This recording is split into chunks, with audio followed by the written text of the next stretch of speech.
সত্যি না মিথ্যা? আমি একলা দেখি না, আপনারা দেখতে পান। হয়তো মাইক নেই বলে, আপনাদের কাছে স্টেজ নেই বলে, মেম্বার নেই বলে বলতে পারেন না, আলাদা জিনিস। কিন্তু বিষয়টা তো একজন ইমানদারের কাছে অবশ্যই মানসিক কষ্টের, ঠিক কিনা? জি প্রিয় ভাই, আর এক ধাপ এগিয়ে বুঝুন। আমি আরো একটা হাদিস আপনাকে শোনাই। ভাই, হাদিসটাকে আপনারা একাধিকবার জীবনে শুনেছেন, আজও শুনেছেন।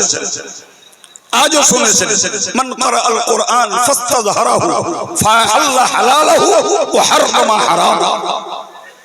যে লোকটা কোরআনটাকে কোট মেমোরি করেছে, প্রিয় ভাই, এ ব্যাপারে আমি ছোট্ট কথা আপনাদেরকে বলবো, নিশ্চিত মনে রাখা দরকার, কোরআনটাকে মুখস্থ করে নেওয়া, সিনায় গেঁথে নেওয়া, এটি বান্দার বলি, ছাত্রের বলি, ছাত্রীর বলি, জাস্ট একটা মেহনত।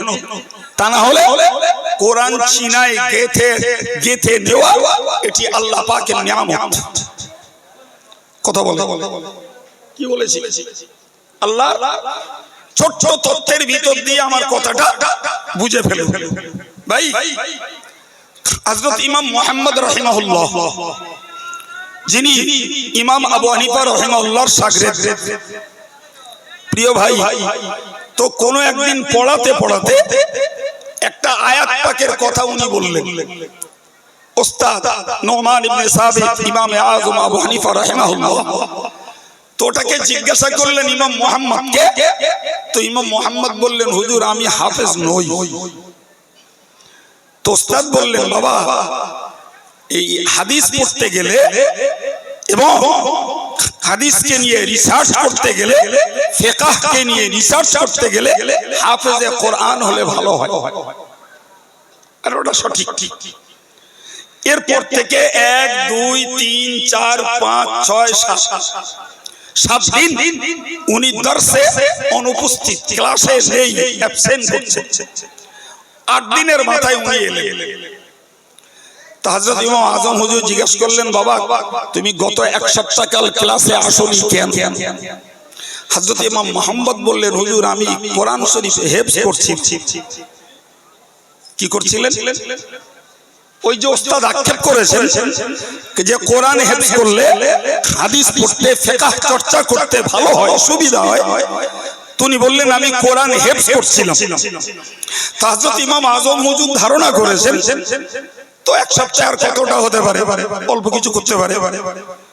তো বললেন, বাবা হেফজ করেছো? তো বললে জি হ্যাঁ। বললে গোটা কোরআন মুখস্থ করেছো? বলছে জি হ্যাঁ। বহুত কষ্ট করে কিছু ভাই বলেছে, সুবহানাল্লাহ। যাক যাক, বাকি যারা বলিনি ওরাই বুদ্ধিমানের কাজ করেছে, বেকার কষ্ট করবো কেন? কদিনে হাফেজ হয়েছে? জোরে বলুন, কদিনে?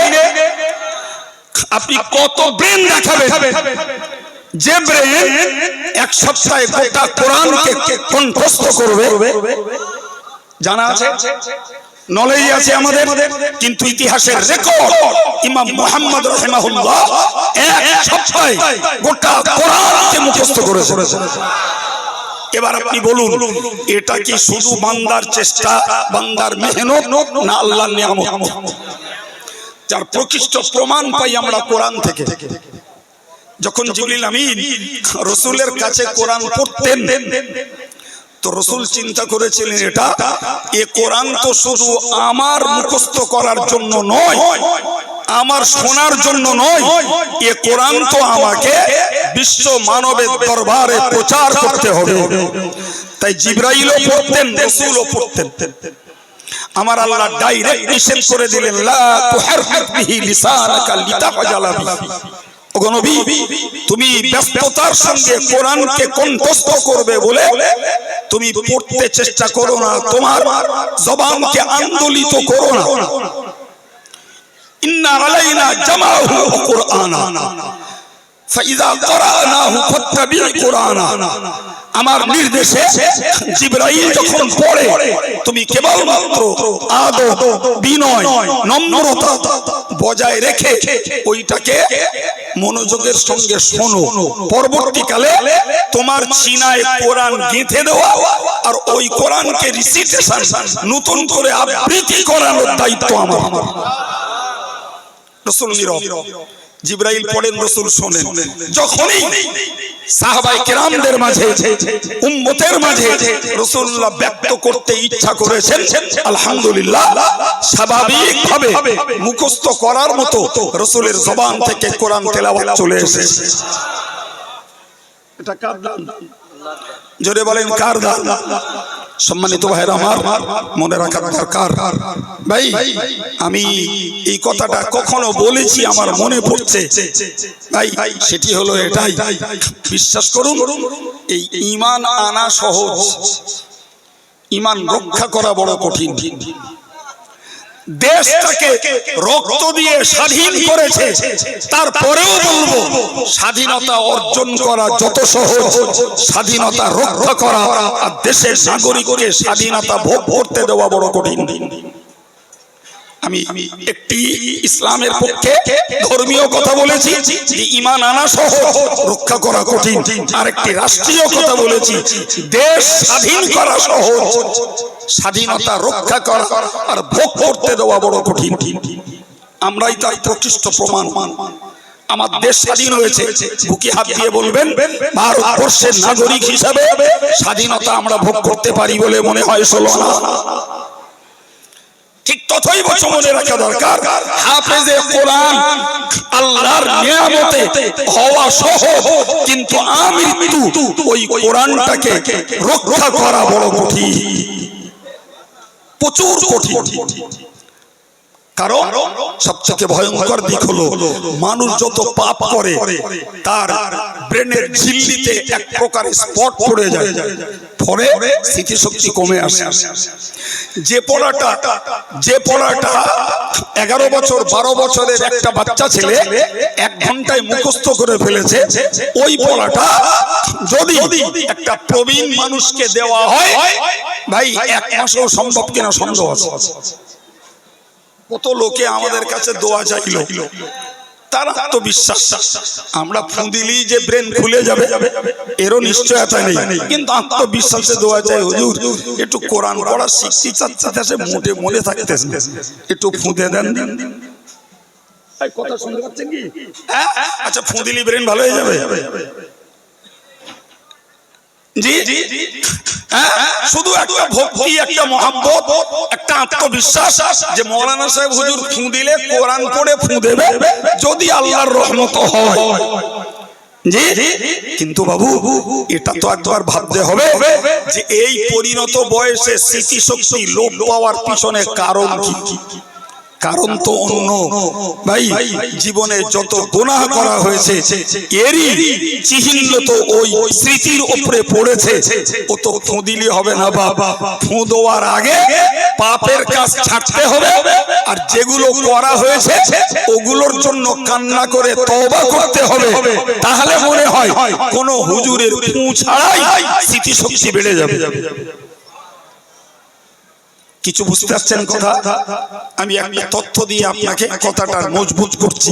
ভাই, হযরত ইমাম শাফি রাহমাতুল্লাহ আলাইহি তিনি তার উস্তাদ ইমাম ওয়াকি রাহিমাহুল্লাহর কাছে অভিযোগ করেছিলেন, শাকাউতু ইলা ওয়াকিঈ বিসুই হিফজি। হযরত ইমাম শাফি তার উস্তাদ ইমাম ওয়াকির কাছে অভিযোগ করলেন তার স্মৃতি শক্তির দুর্বলতার জন্য, যে আমার স্মৃতি শক্তি খুব ভালো নেই। আল্লাহু আকবার। ইমাম ওয়াকি বললেন, ফাওসানি বিতারকিল মাআসি, আমার উস্তাদ ইমাম ওয়াকি আমাকে ওসিয়ত করলেন, বললেন তুমি গুনাহের কাজকে ছেড়ে দাও, তবেই তোমার স্মৃতি শক্তি ফিরবে। কি বুঝলেন? কিছু বুঝতে পারা যাচ্ছে? আমার লাইফের তিক্ত অভিজ্ঞতার কথা বলছি আমি। আমার লাইফের তিক্ত অভিজ্ঞতা। ভাই, জীবনে অনেক ছেলে হাফেজ হয়েছে, অনেক ছেলে দাওরে কোরআন করেছে আমার আন্ডারটেকিংয়ে। যত বড় হয়েছে তত কোরআনের প্রতি বিরক্তি ভাব এসেছে, ততই যত বড় হয়েছে তত কোরআনের প্রতি বিরক্তি ভাব। জি এদার দিয়ে শুনিয়ে শুনিয়ে 10 পারা পৌঁছেছে, ওধারে ঘাস বন তৈরি হয়েছে, আবার ওদিকটা যেই পড়তে গেছে এধারে শেষ। বিশ্বাস হচ্ছে আমার কথা? তার কারণ এটা, সে তো কোরআন বিরোধী চরিত্র তৈরি করেছে, কোরআন বিরোধী আচরণ করছে, ফলে তার স্মৃতিশক্তি লোপ পেয়েছে, যে কারণে কোরআন পড়ছে আর ভুলছে, কোরআন পড়ছে আর ভুলছে। একদিন, দুদিন, 1 মাস, 2 মাস, 6 মাস বাপ ছাড়ে না, মা ছাড়ে না, ওস্তাদ মারে, করতে করতে এমন একটা দিন এলো আউট, ও আর আমার হবে না। 6 বছর 7 বছর বাপের মেহনত, ওস্তাদের মেহনত, তার পিছনে বাপের পরিষেবা বর্ষে ঘিটালা হয়ে গেল। কথা বুঝতে পারছেন কিছু? একটা দেখ না, আমি 100 এরকম রেকর্ড জানি, 100। জি এখন এই মুখস্থটা হচ্ছে না কেন ভাই? আল্লাহ পাকের এই তেলাওয়াতে কোরআন, এটা এক পর্যায়ের নূর। সুবহানাল্লাহ বলুন। কি বলেছি? এটা এক পর্যায়ের নূর। সুতরাং খোদাই ইলমের নূর কষ্টিল কালেও পাপিষ্টের পাত্রে থাকে না। সম্মানিত ভাইরা আমার, হাফেজ আর আলেম যাই হই না কেন, আমাকে কোরআনের আমল জিন্দা রেখে ওই কোরআনের আমলটাকে বজায় রাখতে পারলে পরে তবে তো ইলমের নূর আমার সিনায় থাকবে, তবেই তো ইলমের নূরের ফায়দা লাভ করতে পারা যাবে। কিন্তু যদি আমি কোরআন বিরোধী চরিত্র গ্রহণ করি, কোরআন বিরোধী অবস্থান যদি নিয়ে বসি, তাহলে তো যত দিন যাবে তত ইলমের নূর সিনা থেকে বেরিয়ে যাবে, ও থাকবে, ও আউট হয়ে যাবে। আমি যে কথা শোনাতে যে এই বার্তা কথা শুনিয়ে দিলাম, কি বলেছি? যে লোকটা কোরআন পড়েছে এবং কোরআনের উপরে প্রাধান্যতা লাভ করেছে, দ্যাট মিন্স কোরআন মুখস্থ করেছে। আমরা যাদেরকে বলি হাফেজে কোরআন। জি প্রিয় ভাই আমার, এর পরের দুটো শব্দ একদম সুস্পষ্ট। কোরআন পড়েছে, কোরআনের উপরে প্রাধান্যতা লাভ করে, তার মানে মুখস্থ করে নিয়েছে। এরপর ফাহাল্লা হালালাহু, কোরআনের ঘোষিত হালাল গুলোকে জীবনে হালাল বলে জ্ঞান করে কাজে পরিণত করেছে। ও হারামা হারামাহু, এবং কোরআনের ঘোষিত হারাম গুলোকে হারাম জ্ঞান করে ত্যাগ করে দিয়েছে। সুবহানাল্লাহ হবে না? দায়িত্বটা কঠিন হচ্ছে, বলছে কি করব? আমি করে দিচ্ছি। আরে আপনাদের উপরে দায়িত্বের বোঝা আমি চাপিয়ে দিচ্ছি। হাফেজ আলেমদের উপরে দায়িত্বের বোঝা আমি চাপাচ্ছি। চাপিয়ে রেখেছেন কে? আল্লাহ।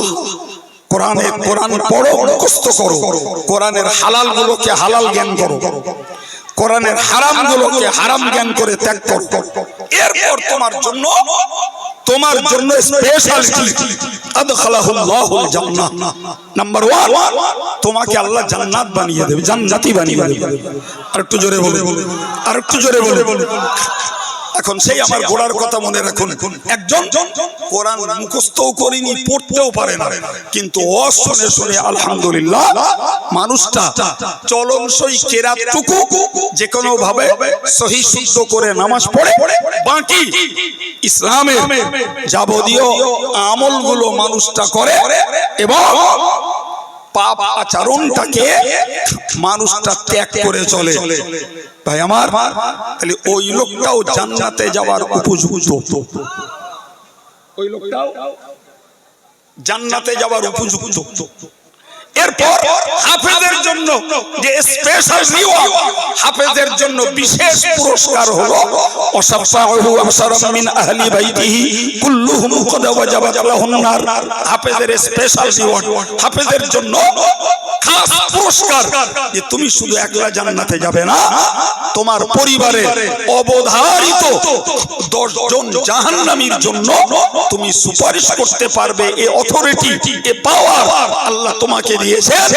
এটাই হলো ওই হিফজুল কোরআনের বরকত। কিন্তু ওই গুণটাকে ধরে রাখা লাগবে। কোন গুণ? হালালকে হালাল জেনে আমল করতে হবে, আর হারামকে হারাম জেনে জীবন থেকে ত্যাগ করতে হবে।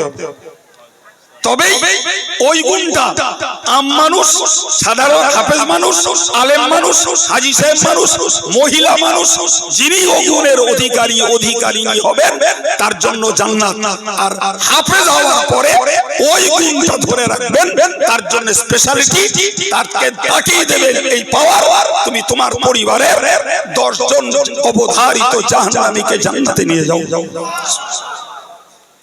আমি আপনার কাছে অনুরোধের স্বরে বলবো, জি আমরা এই হাদিস শরীফের সূক্ষ্ম বিষয়টাকে আমরা বাস্তবের সঙ্গে মেলাই। এই সূক্ষ্ম দিকটাকে বাস্তবের সঙ্গে একটু কার্যকর করার চেষ্টা করি। আমাদেরও জীবনটা আল্লাহ প্রিয় হবে, আমাদের ছেলে মেয়েদের জীবনটাও আল্লাহ প্রিয় হবে। না হলে বোধহয় আমরা খানিকটা ধোঁকার জালে জড়িয়ে পড়ছি, বোধহয় আমরা খানিকটা ধোঁকার জালে জড়িয়ে পড়ছি। সম্মানিত ভাইরা, দুঃখজনক ভাবে একটা কথা আপনাদেরকে শোনাচ্ছি, দুঃখজনক ভাবে ভাই, ইমাম আজম আবু হানিফা রাহমাতুল্লাহ আলাইহির আব্বা হযরত সাবেত রাদিয়াল্লাহু আনহু, কথা মনোযোগ আছে, সাবেত রাদিয়াল্লাহু আনহু হজ পাকে আসছেন, কুফা থেকে মক্কা শরীফে আসছেন হজ করতে। হযরত নোমান ইবনে সাবেত তখন নাবালেগ বাচ্চা, কেউ বলেছেন বয়স 7 বছর মাত্র। তো দেখেন না আমাদের বাচ্চাগুলো কখনো আব্বা কোথাও গেলে বাচ্চাটাও বায়না ধরে আমি একটু যাব, আব্বা শুনতে আসছে তা আমি একটু যাব, হয় না ভাই? হ্যাঁ, তো হযরত নোমান তথা ইমাম আবু হানিফা আব্বার কাছে বায়না ধরেছেন যে আমি একটু আপনার সঙ্গে হজে যাব। কথা শুনছেন? তো হুজুরের আব্বা খুব করে বোঝালেন যে বাবা সেখানে ভিড় খুব, তোমাকে নিয়ে গেলে আমি অনেক সমস্যায় পড়ব, তুমি কোথায় হারিয়ে যাবে, ইত্যাদি ইত্যাদি করে ছেলে মানুষের জন্য যেমন ভাবে বোঝালে হয় সব রকম বুঝিয়েছে। কিন্তু হযরত নোমান ইবনে সাবেত তখন রীতিমতো এমন পাগল, আমি যাবই। লেটেস্ট ওনার আব্বা ওনাকে নিয়ে এসেছেন। তো স্বাভাবিক বাচ্চা ছেলে আর হজের কাজ, যদিও তখন ভিড় এত নয়, তো উনি হজের কাজ কমপ্লিট করেছেন। একদিন কাবা চত্বরে আসরের নামাজ পড়েছেন জামাতের সঙ্গে। পড়ার পরে লক্ষ্য করে দেখছেন কিছু একটাকে কেন্দ্র করে মানুষ বেশ গোল হয়ে দাঁড়িয়ে রয়েছে। হযরত ইমাম আজম তার আব্বাকে বললেন, আব্বা আমি একটু ওইখানটায় যাব, সেখানে খুব ভিড়, সবাই গোল হয়ে দাঁড়িয়ে আছে। আল্লাহু আকবার, বাচ্চা ছেলে আব্বার আমি একটু ওখানে যাব।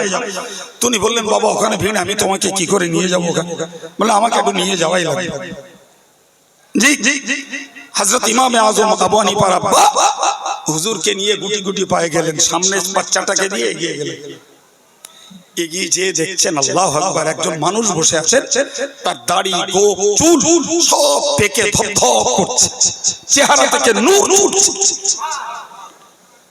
যে এমন একটা মুহূর্তে গেছেন যে যখন ওই মানুষটা অতি বৃদ্ধতার ভারে দুর্বল নুইয়ে পড়েছে, তো লোকটাকে নিয়ে যাবে তার বিশ্রামের জায়গায়। তো মানুষগুলো সবাই মিলে বলছে, হুজুর আপনার আর জীবনে আমরা পাবো না কাউকে। কি কপাল ওই মানুষগুলো। তো রাসূলের জবান থেকে শোনা একটা হাদিস আমাদেরকে একটু বলুন। এই কিছু বুঝেছেন কথা? কি বুঝেছেন? বুঝতে পারেন? আমার এই ভাইটাই এসে লক্ষ্য কেন ওই দিকে ও বোঝাই গেল। জি আবার একবার বলছি, দাঁড়িয়ে থাকা মানুষগুলো ওই মানুষটার কাছে দাবি করছে যে রাসূলের জবান থেকে শোনা একটা হাদিস আপনাদেরকে, আপনি আমাদেরকে একটু বলুন। ভাই এবার বলেন তো, আলেমরা বাদ দিয়ে অন্যরা বলেন দিন ওই লোকটা কে হতে পারে? সম্মানিত ভাইরা আমার, উনি হলেন প্রিয় নবীর 10 বছরের খাদেম হযরত আনাস ইবনে মালিক রাদিয়াল্লাহু আনহু। ওই যে মানুষগুলো সাহাবীকে দেখতে পেয়েছে, তারা তো তাবিঈর মর্যাদা লাভ করে নিয়েছে। সুবহানাল্লাহ। তো উনি তখন উঠবার উদ্যোগ নিয়েছেন, তথা ওনার খাদেমরাও ওনাকে নিয়ে চলে যাবে। ওই সময় উনি বললেন, আমি আমার রাসূলুল্লাহর কাছ থেকে শুনেছি, যারা ইলমে দ্বীন অর্জন করবে, যারা ইলমে দ্বীন অর্জন করবে, হাফেজে কোরআন হবে, আলেমে দ্বীন হবে এবং তাদের জীবনটাকে ইলমে দ্বীনের আদর্শের উপরে বজায় রাখবে, আল্লাহ তাদের ইজ্জতের রুজি দান করবে। আর একটু মহব্বত করে বলুন, যারা হাফেজে কোরআন, আলেমে দ্বীন যারা হবে এবং কোরআন আর হাদিসের ইলমের ইজ্জতকে রক্ষা করবে, আল্লাহ তাদের ইজ্জতের রুজি দান করবে। হযরত আনাস ইবনে মালিক রাদিয়াল্লাহু আনহু এই কথাটা বলে তিনি উঠলেন। ভাই, কেউ কেউ বলেছেন যে হযরত ইমাম আযম আবু হানিফা রাহমাতুল্লাহ আলাইহি জি তিনি আনাস ইবনে মালিককে দেখার বিনিময়ে তিনি একজন তাবিঈ, যদিও আরো অন্যকে দেখেছেন, তার মধ্যে এই আনাস ইবনে মালিককেও দেখেছেন। তো সেই সূত্রে অনেকের বলেছেন যে সেক্ষেত্রে ইমাম আযম তিনি নাবালেগ নন, তিনি হয় বালেগ অথবা করিবুল বুলুগ, তার বয়স কম বেশি 12 বছর তখন। বালেগ বয়সে তিনি সাহাবী আনাসকে দেখে নিজে তাবিঈ হওয়ার মর্যাদা লাভ করেছেন। আমার আলোচ্য বিষয় ওই জায়গাটায় নয়, আমার আলোচ্য বিষয় এই জায়গাটায় যে হাফেজে কোরআন, আলেমে দ্বীন যদি কোরআন আর হাদিসের ইজ্জত রক্ষা করে, আল্লাহ তাদের কি দেবে? জোরে বলে, ইজ্জতের রুজি দেবেন। সম্মানিত ভাইরা, আজকে বড় বেদনার সঙ্গে বলতে হয় যে আমরা যত বেইজ্জতি হতে হয় আর যত ইসলাম বিরোধী পদক্ষেপ নিতে হয় হোক, আমরা রুজির আধিক্যতায় রুজি বাড়ানোর জন্য, অর্থ রোজগার বাড়ানোর জন্য, কামাই বাড়ানোর জন্য ভাই কোরআন হাদিসের বিপরীত অনেক কর্ম আমরা করছি। দরকার আমাদের আর্থিক উন্নতি, দরকার আমাদের পারিবারিক ডেভেলপমেন্ট, দরকার আমাদের জীবনের বিলাসিতা, দরকার আমাদের হাইফাই গাড়ি বাড়ি, দরকার আমাদের লাইফস্টাইল।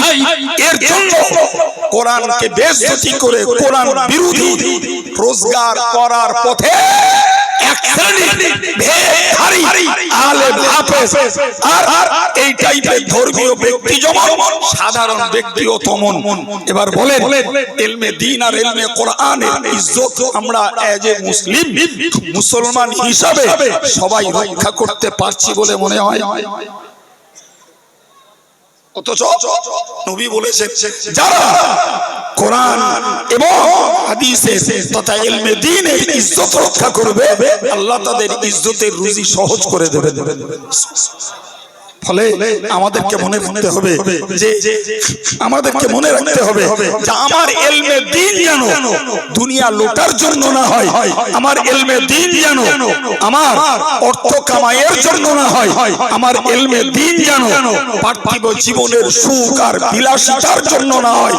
যেমন মনে করতে হবে ছেলে মেয়েদেরকে, তেমন মনে করতে হবে তার অভিভাবককে।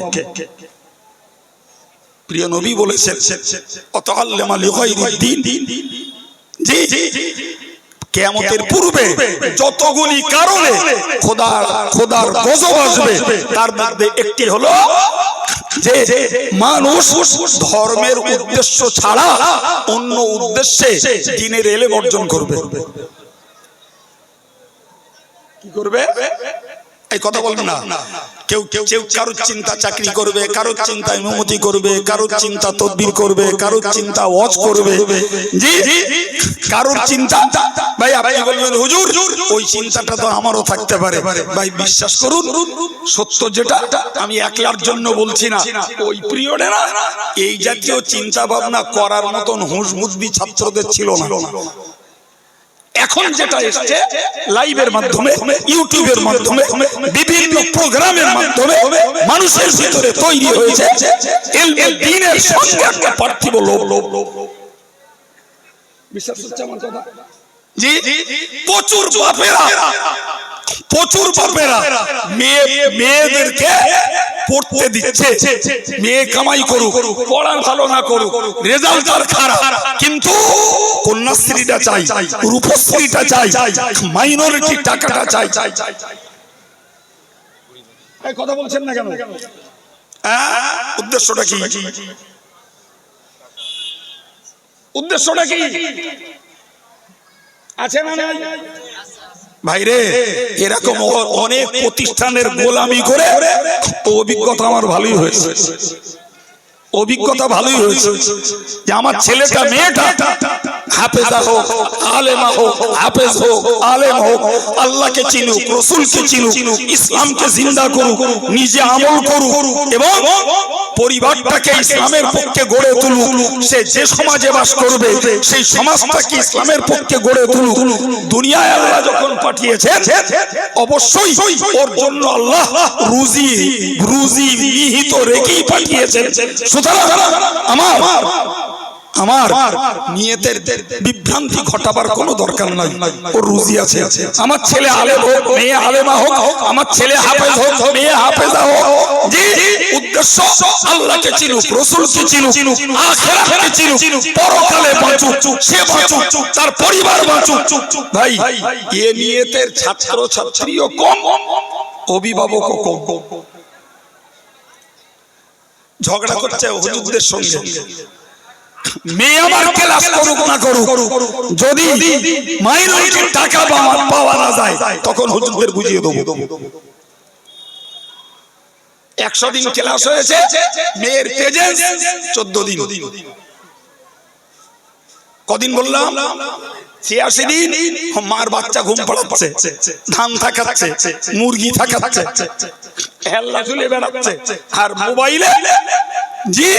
মোবাইলে ফ্রি ফায়ার, পাবজি, জি, স্টার জলসা, জি বাংলা, জি টিভি সিরিয়াল, এইগুলো ঘেটে ঘেটে বেড়াচ্ছে। আর বাপ এসে হুমকানি দিচ্ছে মাইনরিটির টাকা চাই। ও টেস্টে ফেল করেছে, তা কি হয়েছে? মাধ্যমিকে ফাইনালে পাঠাতেই হবে। বুঝতে পারেননি কথা? কন্যাশ্রীর টাকার বেলা হেডমাস্টার যদি সই না দেয়, হেডমাস্টারের খবর খারাপ। কোনো কথা নয়, কন্যাশ্রীতে হেডমাস্টারকে সিগনেচার করাই লাগবে এবং সিল স্বাক্ষর করাই লাগবে। রূপশ্রীতে তাই।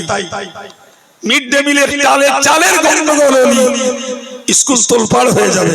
ছেলে ভালো পড়ুক আর মেয়ে ভালো পড়ুক আর খারাপ পড়ুক, ওটা দেখা দেখি নাই। এবার বলে এই দ্বীনের জন্য কতটা, আল্লাহর সন্তুষ্টির জন্য কতটা হচ্ছে, আর দুনিয়ার জন্য কতটা হচ্ছে,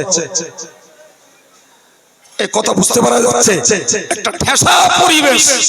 জি, আমি পার্টিকুলার কাউকে দেখে, কাউকে ভেবে আলোচনা করছি না। আমার এই মুসলিম কমিউনিটির জীবনের মেহনত, সময় ব্যয়, অর্থ খরচ আল্লাহর কাছে বেকারে পর্যবসিত না হয়, সে চিন্তাতেই আমার এই আলোচনা।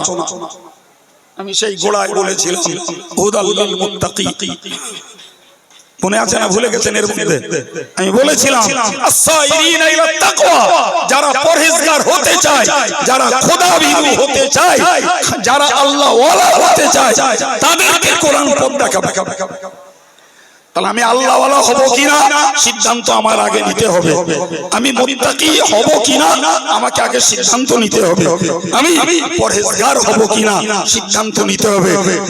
যদি আমি হতে চাই পরহেজগার, যদি হতে চাই সংযত, তাহলে এক কথাই হলো জি, কোরআনের, হাদিসের ফরজ, ওয়াজিব, সুন্নাত, নফল, এই জাতীয় ছোট থেকে বড় নেক আমলগুলোর প্রতি মনোযোগী হওয়া লাগবে। আবার হারাম, নাজায়েজ, মাকরুহ, তাহরিমি, মাকরুহ এই জাতীয় কাজগুলোকে আমাদেরকে ত্যাগ করা লাগবে, তবে তো মুত্তাকির খাতায় নাম উঠবে। আপনি বাইরে বাইরে বেয়াদবির মাপ চাইছে, দাড়িওয়ালা টুপিওয়ালা গায়ে বড় জামা আছে, জি হয়তোবা কখনো কখনো রাস্তায় চলছেন হাতে তসবিহ আছে, জি এই সিম্বলটা নিশ্চয়ই একটা মুত্তাকির সিম্বল। কিসের সিম্বল? জোরে বলুন কিসের সিম্বল? হয়তোবা ভদ্রলোক সুদের সঙ্গে জড়িত, হয়তোবা ভদ্রলোক মেয়েটার ফারাস পাকিয়ে দিচ্ছে, হয়তোবা ভদ্রলোক পাশের প্রতিবেশী দু কাঠা জমি জবরদখল করে ভোগ করছে 40 বছর ধরে। আমি একটু পাতলা বলছিলাম, আমার এই ভাই বলছে অ্যাভেলেবেল। জি আমি নাম বলবো না, পরিচয় বলবো না, জি আমি এখান থেকে 30 বছর আগে থেকে জানি ভদ্রলোক একজন না, এক কথায়, এর বেশি আর কিছু না, এক কথায় কোরআন মানে না, হাদিস মানে না, আলেমকে মানে না, পীর ওলিদেরকে মানে না, নামাজ কালামের ধার ধারে না, এরকম একটা চরিত্রের মানুষ। এখন এই লোকটা হজ করেছে, এই লোকটা হজ করেছে, এ পর্যন্ত তো আপনারা ধৈর্যের সঙ্গে শুনেছেন। এর পরেরটা বললি আপনাদের মনে হবে না যে পায়ে তো জুতো নেই, জুতোটা পায়ে দিয়ে যায়, ওরে আগে জুতিয়ে আসি। সেই ভদ্রলোকের একটা অ্যাক্টিভিটি বলছি। তিনি নাকি ওই পুকুরের পাড়ে ঘুরতে ঘুরতে নবী দেখেছে। কি দেখেছে? পুকুরের পাড়ে ঘুরতে ঘুরতে নবী দেখেছে। আর নবী দেখে সেখানে একটা স্মৃতি স্তম্ভ করছে যে আমি নবী দেখেছি এই জায়গাটায়, তাই এখানটায় এই স্মৃতি স্তম্ভটা করে দিচ্ছি। আমার কাছে ফোন করেছে, পরে বলছে হুজুর এই সর্বনাশ, ও তো যাচ্ছে জাহান্নামে, আর ওই যে স্মৃতি স্তম্ভ বানাচ্ছে, কিতনা লোক যে ওখানে সেজদা মেরে জাহান্নামে যাবে তার ইয়াত্তা নেই। এই কথা ঠিক না ভুল? জি আমি তাড়াতাড়ি করে, আমার তখন খুব ব্যস্ততা, আমাদের সংগঠনের এক মৌলানাকে বলে দিলাম যে ওকে বলো দ্রুত তোমার এই স্টুডিওতে এসে একটা লাইভ দিক, জাপটা বক্তৃতা করে দিক, তারপরে সামলাবো আমি। সে বক্তৃতাটাও করে দিয়েছে গত পরশু গাজু। কিছু বুঝতে পারছেন আমার কথা? কেন বললাম বলুন দিন দুম করে? আচ্ছা ও তো এক ভণ্ডামির পরিচয় দিয়েছে। ভাই আমাদের জানা মতে ইসলামের ইতিহাসে এই আমাদের বাংলায় দেখি কলকাতায় মানিকতলায় শায়িত সুফি ফতে আলী ওয়াইসি রহমাতুল্লাহ আলাইহি তিনি জীবদ্দশায় জাগ্রত অবস্থায় রাসূলুল্লাহকে দেখতেন। আর একটু জোরে বলে জি নবী একটি হাদিসে বলেছেন মান রাআনি ফিল মানামি ফাসায়ারানি ফিল ইউকযা, যে লোকটা আমাকে স্বপ্নে দেখবে অচিরাত ওই লোকটা জাগ্রত অবস্থাতে আমাকে দেখতে পারে। হযরত ইমাম জালালউদ্দিন সুয়ুতী রাহিমাহুল্লাহ তিনি একবার দুবার নয়, তার জীবদ্দশায় ৭৫ বার জাগ্রত অবস্থায় রাসূলুল্লাহকে দেখেছে। সুবহানাল্লাহ, আল্লাহু আকবার। ভাই তাই বলে ওই লোক গোটা ভাঁড়ের ভিতরটা পচা গুড়ি ভর্তি, মুখ মারতেছে একদম জিরেন রসের গুড় দিয়ে, তাম জীবন হারাম ছাড়া ভালো কিছু করি, এখন হজ করে থাম থাম। এই কথা বুঝতে পারছেন না? প্রিয় ভাই, সুতরাং গায়ে বড় জামা, মাথায় টুপি, মুখে দাড়ি, কিন্তু ভিতরটাই কি? ওটাই তো তাকওয়া। তাকওয়া হাত আগে করবে না, তাকওয়া আগে পা করে না, তাকওয়া আগে করে কলব। কেটা করে? জোরে বলেন। কলব যদি মুত্তাকি হয়, হাত মুত্তাকি হবে। কলব যদি মুত্তাকি হয়, চোখ মুত্তাকি হবে। কলব যদি মুত্তাকি হয়, জবান মুত্তাকি হবে। কলব যদি মুত্তাকি হয়, পা মুত্তাকি হবে। কলব যদি মুত্তাকি হয়, ব্রেন মুত্তাকি হবে। একবার চিরে বলা হবে সুবহানাল্লাহ।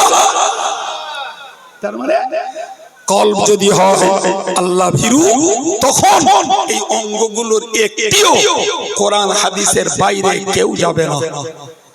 কারণ এই দেহটা হলো তরিকতের পরিভাষায় আলামে সগীর, এটাকে বলা হয় ক্ষুদ্র বিশ্ব। এর রাজধানী হলো কলব, আর গোটা অঙ্গগুলো হলো এই কলব নামক রাজধানীর এরাই নাগরিক। সুতরাং কলব যদি সোজা হয়, বাকি অঙ্গগুলো সুবহানাল্লাহ বলে। আর ওইটার নাম তাকওয়া।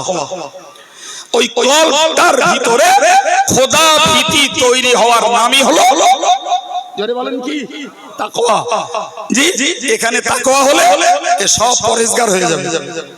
ও চোখ আর পরে মেয়েও দেখবে না, জিবার ওই হারাম মালও খাত যাবে না, গান আর গানও শুনতে যাবে না, পার কোনোদিন ওই বিশ্বকাপ ক্রিকেটের জন্য টিভি স্ক্রিনেও যাবে না। বুঝতে পারেননি কিছু? ভাইরা আমার, এত কথা বলার আমার অঙ্ক কষা ছিল না, সাজানো গোছানো ছিল না। আপনাদের দোয়ায় আল্লাহ বলিয়েছেন। জি, তবে মাদ্রাসা মানে খুব ভালো জানি, ভিক্ষা একটু করতেই হবে, ওটা আমার ভালোই জানা আছে। জি, সুতরাং আর মোটেই বক্তব্য বাড়াবো না।